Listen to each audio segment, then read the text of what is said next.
రెంటచింతల మండలం పాల్వాయి జంక్షన్లో వేచి ఉన్న శ్రీ కనకదుర్గ అమ్మవారి దేవాలయంలో వేచూరి సాంబశివరావు, గుండా వెంకటేశ్వర్లు, గుండా మల్లికార్జునరావు ఆధ్వర్యంలో శ్రీదేవి శరన్నవరాత్రి ఉత్సవాల వేడుకలను ఎంతో వైభవంగా నిర్వహిస్తున్నారు.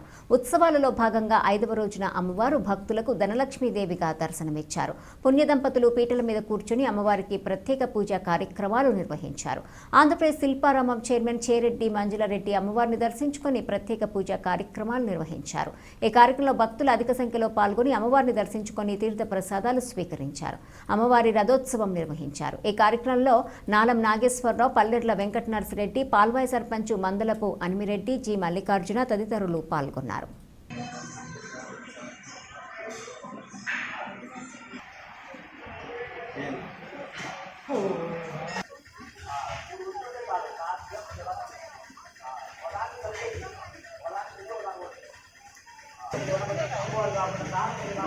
श्री ललिता देवी नमः पुष्पं पेट्टी अक्षतल चल्लंడి అమ్మవారి మీద స్వధ్యాయామి అమ్మవారి దగ్గర పుష్పం పెట్టండి అక్షతలు చల్లండి ధ్యాయామి ధ్యానం సమర్పయామి ఆవాహన మగవాళ్ళు చల్లుతుండండి ఆడవాళ్ళు చేపట్టుకోండి ఓ 3 సార్లు లక్షలోక చల్లడం మొదలైన దానం పంపించండి ఆప్యాయ స్వసమేతుతే విశ్వదస్వ మౌష్ణిగం భవామానస్య సంగతి వాళ్ళకి దధిగ్రా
ప్రదక్షిణ అయిపోయినాడు రావాలి.